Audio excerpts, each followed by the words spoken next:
everybody, welcome to Tune of the Month and happy March.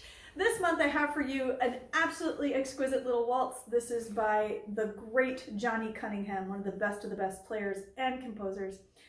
This is a tune of his called Perno. At least I would say it Perno. It's spelled P-E-R-N-O-D, Pernod, but I would pronounce that Perno. If I'm wrong, somebody will tell me.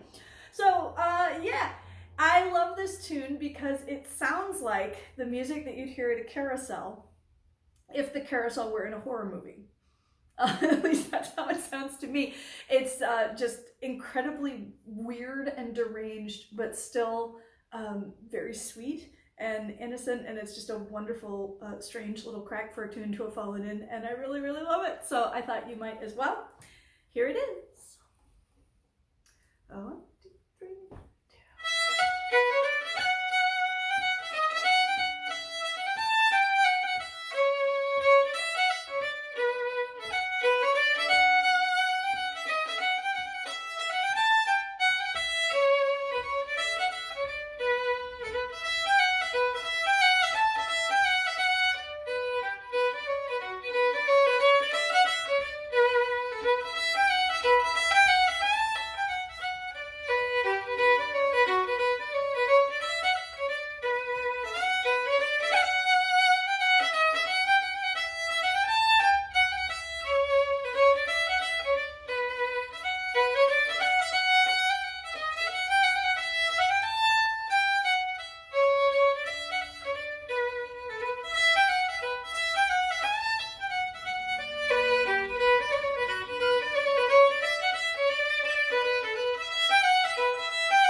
And that's the tune if you're just listening. Thanks for stopping by.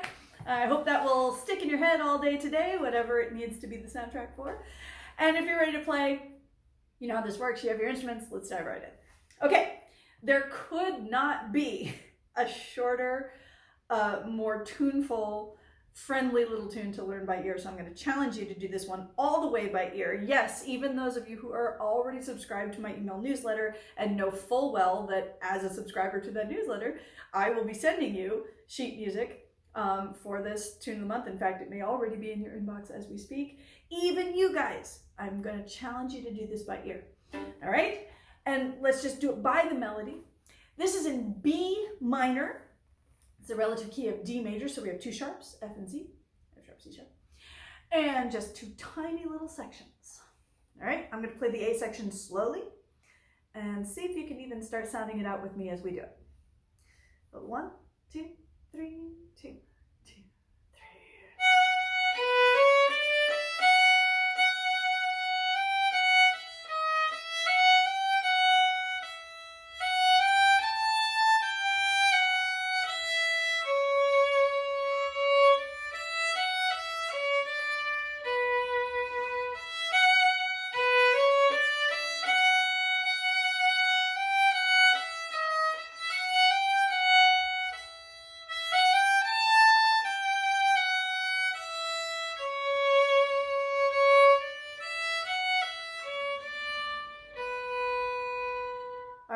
And if you're just sounding it out, go ahead and rewind this video and sound it out with me a few times slowly, see if you can get it from just that. But also, if it helps you to break it down a little further, we'll do that right now. Okay, so I'm not even really going to talk about this one in terms of our usual Tune of the Month, regular fiddle tune structure, part 1, part 2, part 1 ending, because it's so short and so tuneful that it's easier just to kind of hear it in phrases. All right, so in B minor, there's my root, there's my 5th. I start on the 5th, hop down to the root, go up the scale.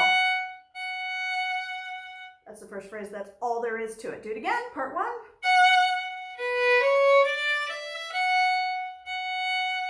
Now notice my bowing, ladies and gentlemen, right? Waltzes, yes, they're in 3/4, so there can be some bowing tomfoolery, right? Sometimes we can go up bow on the upbeat, on the downbeat of non-strong measures, but here it's easier to just keep down bows on the downbeat, right? So what I'm doing, long, slow, little down, right?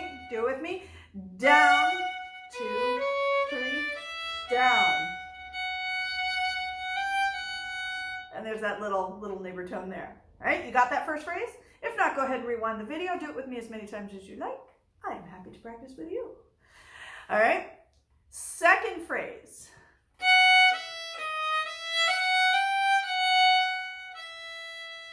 Still basically just scales.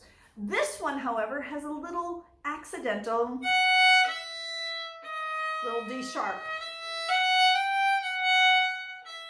That's where some of that deranged carousel-ness comes through, doesn't it?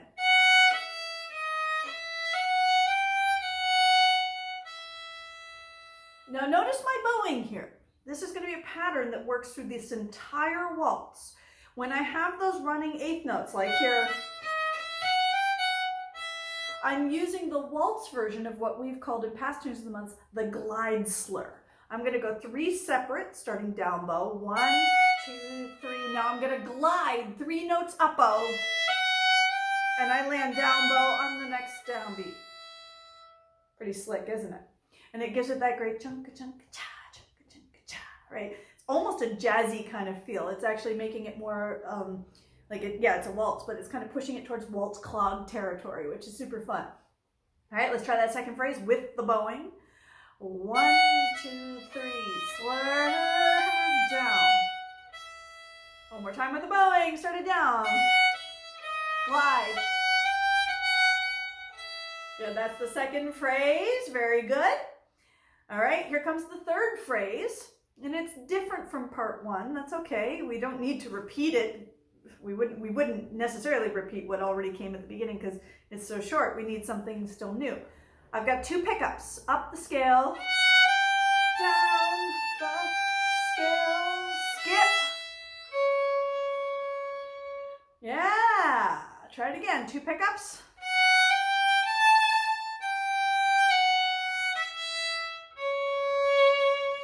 Okay, now again, notice my bowing.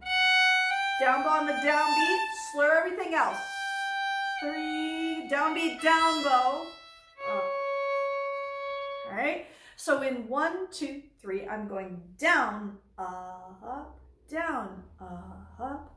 But to make this feel right, my down bow needs to move a little quicker, and then my up bow, I slow my bow speed down. So I'm gonna go move, slower, move, slower, and when I move, I'm a little lighter.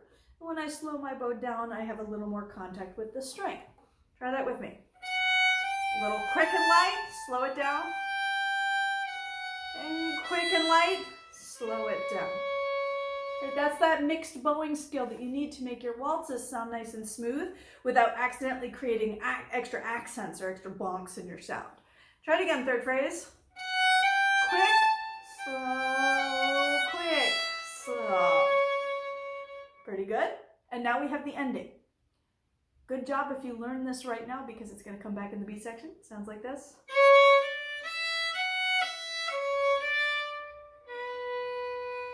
Now notice that other bowing pattern has come back. The 8th note bowing pattern, 3 separate, 3 slur. 1, 2, 3, glide. Finish. And there at the end is our quick and then slow. So the ending is a combination of the 2 bowing patterns that we've seen already. Let's try it. Notice it mostly goes up the scale again. Little skip, little skip. Try it again, ending up the scale.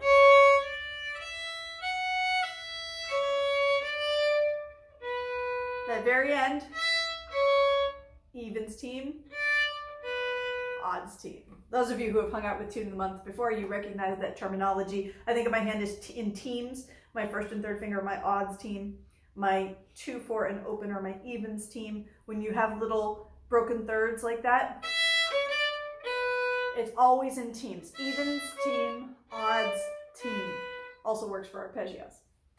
All right, do the ending.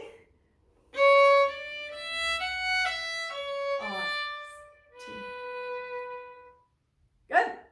That's the whole A section, ladies and gentlemen. Let's put it together. We'll do 2 of them. Go slowly. Think about your bowing choreography, right? How you use your bow, especially in a tune that is so delicate and strange like this one. There's nowhere to hide. Your sound is so, so, so important. So it's all about choreographing that bowing, not just where the slurs are, but where do you move your bow quicker and lighter, and where do you move it slower with a little more contact. That will really affect the sound. Okay, here we go. Beginning, first phrase, the fifth to the root and up the scale. Ready, first phrase. Fifth, root, up the scale. Second phrase. Glide. 2 pickups. 1, slow, quick, slow, ending. 1, 2, 3, glide, slow. Sorry, flip. Second phrase, glide. And a quick, slow bow, quick, slow bow. 1, 2, 3, glide. Okay, there it is, 2 A sections. Now, let's already get some of this waltz-clog feel going. We're practicing it now with even 8th notes, right? And part of that is to help you really be able to hear what's going on. But in fact, in this particular style of waltz, when we start to move, the tempo goes a little quicker, and the 8th notes are going to start to swing. So rather than going even, even, even, we're going to go dum, ba-dum, ba-dum, ba-dum, ba-dum, ba-dum, dotted rhythm, right? So let's try that. We're going to move the tempo just a little bit. Don't worry. It should be just fine if there are little parts that fall apart in your fingers because it's still new. That's okay. And when in doubt, leave it out and then jump right back in with me. And the more you practice it, the more it'll all come together. But it's really hard to swing 8th notes at a slower tempo. That's why I encourage you, even while you're just first learning this tune, try it a little bit of a faster tempo to get the swinging 8th notes moving. That'll get you the feel that you're going for, even if you don't hit all the notes at first. Then you can slow down, work on the notes, speed it back up, work on the feel, right? And then it'll all kind of come together. Ready to go? 2 A sections. 1, 2, 3. Second phrase, glide. Quick, slow, ending. Glide. Second phrase, glide. Quick, slow. Yeah, so do you feel how that feel, the waltz-clog feel of the swinging 8ths, long phrases starts to come together when we do it even that tempo? So if you'd like to practice that more, just go ahead and rewind the video and play that little chunk with me over and over. And it'll be better and better. Plus, it's just fun to play. The deranged carousel waltz. Okay, we need a B section. I'll play the whole thing slowly. I'm going to go back to the even 8th note so you can really hear. And also, will be a little bit slower tempo here. 2 B's.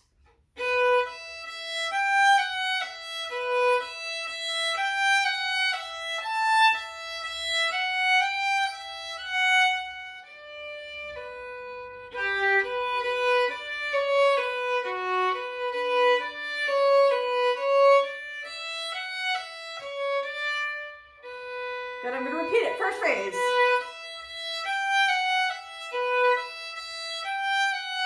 Second phrase. Third phrase.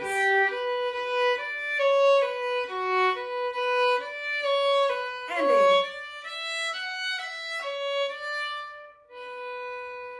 Sure hope you recognize that ending. You already know it from the A section. There's 25% of the section already learned for free. All right, so here we go. Notice, if you didn't already, that I'm using, this is all running 8th notes, I'm using the same bowing, the waltz glide slur. 1, 2, 3, slur, up, bow. 1, 2, 3, slur, up, bow. Works really well. Okay, so I have a little E minor arpeggio. Now it's not in root position. I start on the B, and then the E's up here. Go ahead and find that little cluster of notes. Good. E minor. down the scale. Do it again. That's it. That's the first phrase. Same thing twice. All right? So find your E minor arpeggio. Go from the fifth to the root to the third and down the scale. All right? Fifth, root, glide down the scale. Do it again. One more.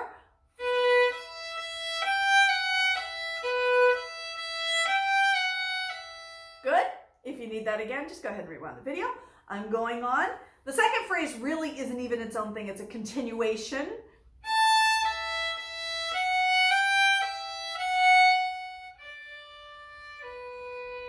Yeah, so check it out. I have my high A note.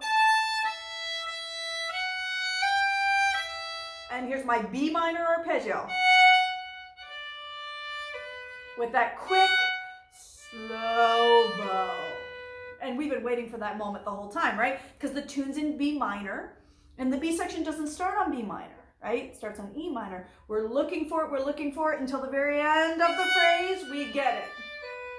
And it's so satisfying. Let's do the second half here. B minor. Yeah, one more time, second half. B minor, so satisfying. Okay, it almost doesn't make sense by itself, so let's put it together from the front of the B section. Little E minor, the moment that makes us want to look for B minor, because we know that's where we belong, but we're not there yet. Ready? Phrase one. Do it again. Here comes B minor. Oh, do you feel how satisfying that is? Try it again. Go with your E minor, the searching E minor.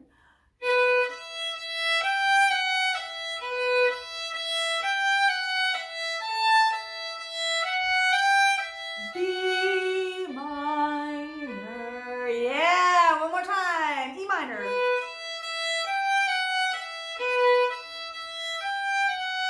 Down, 2, 3, slur, quick, slow bow. Yeah, are you getting that bowing? Very good. That's the first half of the B section. All we have to do is finish it up. Here's the last part.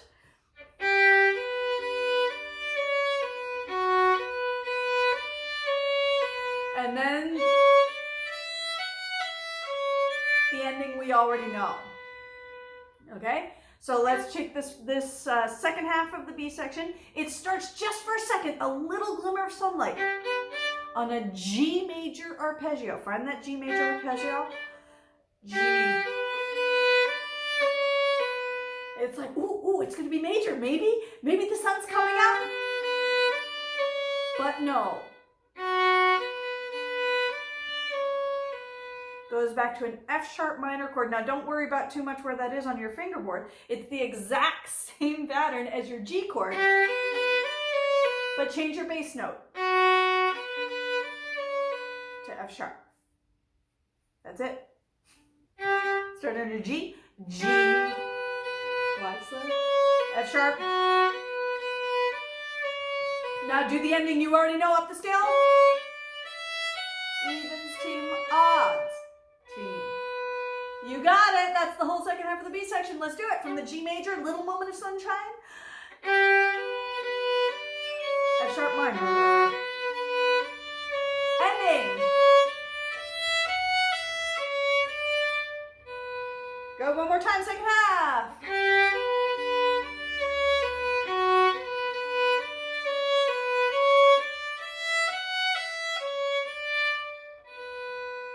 There it is. All right, we're going to put that whole B section together. All right, notice that during most of both phrases, I'm using that same bowing pattern for the running eighths. 1, 2, 3, slur, or the waltz glide slur. And then at the end of the phrase, I have my quick, slow bow. Choreograph that bow. It'll affect your sound. Here we go. E minor.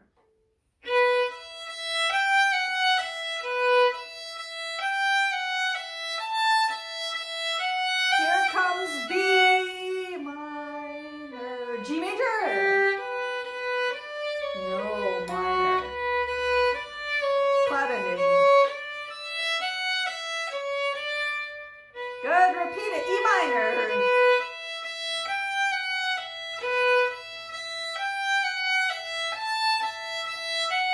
Here it is, arrival, B minor. G major. No, sad. Ending.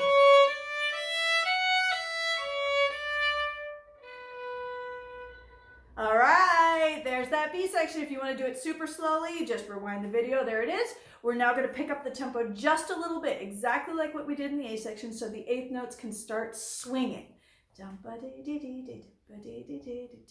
Keep the same bowing pattern. You'll be just fine. Don't worry if you miss notes. We're going for the feel.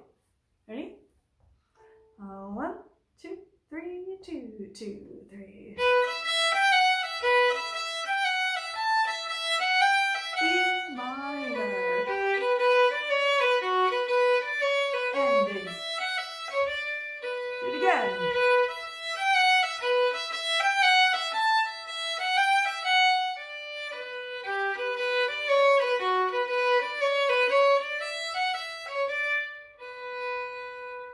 There you go. All right, so already it's starting to get better. Okay, so the more you play this tune, the more comfortable it's going to get, the more you're going to be able to get into that waltz-clog feel, right? With the really swung eighth notes, a little bit of a faster tempo. Now you heard me call it a waltz-clog, and that is more of a reference to the dance, right? Dancers talk about waltz-clogs as distinctive from waltzes or clogs, tap dancers, specifically tap and step dancers. We would just call this a waltz as musicians, but the dance steps are really different because what happens is they start to put in a lot of triplets. And hopefully, if you are a Tune of the Month regular, your brain is starting to go, wait a minute, clogs, changing duples to triplets. We've done this before. Yes, we have. In the 4/4 clogs, sometimes called dotted hornpipes, which we've done quite a few. I don't know how many. It's been a while. We've done a bunch on Tune of the Month, and you can go back and check them out because there's a whole, well, really just a couple of tricks to creating variations in clogs, and it works the same in the waltz clogs. And when you heard me perform this tune at the beginning of the video, you heard me creating a lot of variations using a couple of those ideas. The first one that I really like is any duple. Those are duple, duple, duple. Any of those can be turned into a triplet.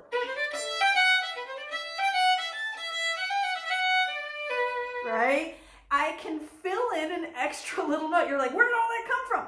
Well, I'm thinking, actually, that's a bad example because I wouldn't do it at the beginning. There's where I'd do. At the end there. That little skip. Do-bo. I kind of look for skips when I'm doing this, right? Do-bo. Because if I want to make it a triplet, all I got to do is fill in the missing note, right? If it's skipping from here to here, I fill in that note. And that gives me my triplet, right? So try that with me.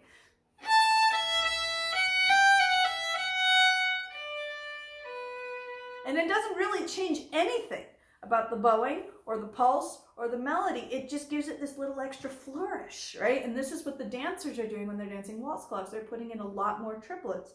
So it's kind of fun if we mirror that in the musician's part of things. All right, so let's look for some places to do that. I'm going to go back to the A section.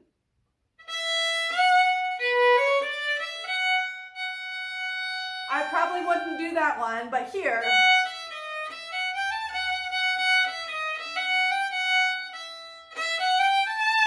There I do. Now the pickups. I do the triplet there. Now the way the bowing works out there, that I'm doing a bounce slur in the triplet. Down slur. It's another quick slow O, right? But a quicker version of it. Check it out. Do your second phrase of the A section. You finish up bow, now triplet, down slur, land. Yeah, it's a great little place to do it. I love it. Try it again. It's part 2 of the A section. Here comes triplet.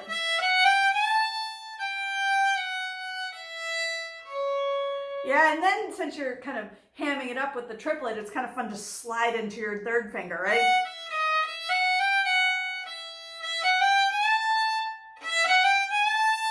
All right, just a little bit, not too schmaltzy, right? Because this is the deranged carousel, not the, Viennese opera singer. So just a light little sled. All right, and you can keep the triplet idea going. Right? Rather than just playing those as chord notes, couldn't you triplet with neighbor tones? And then that one at the end. There's the skip. So I told you I look for skips. Like my brain is feeling the tune, feeling where the skips are and going, there's one, triplet. Okay. Oh yeah, there's one, triplet. All right, I'm looking for skips and also for quarter notes, right?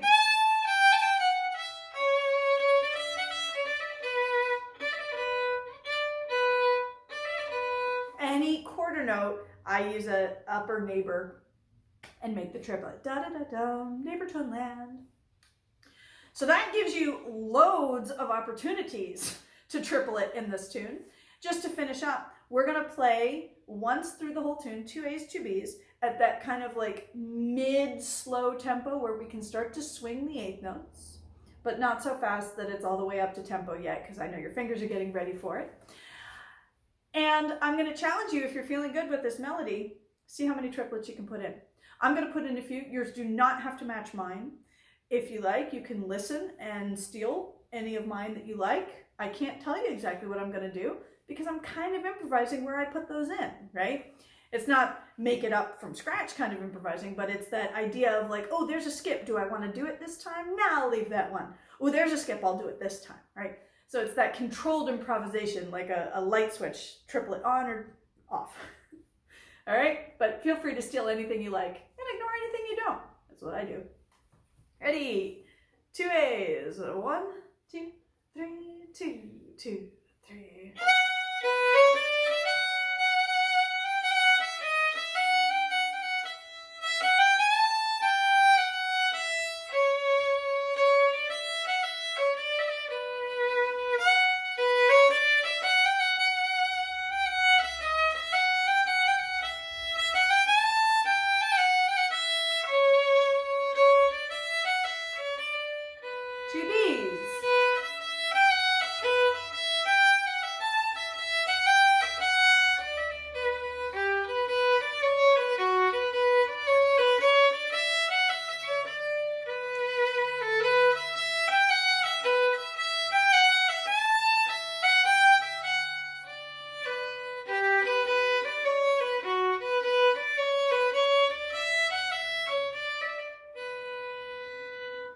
And that's how you do it.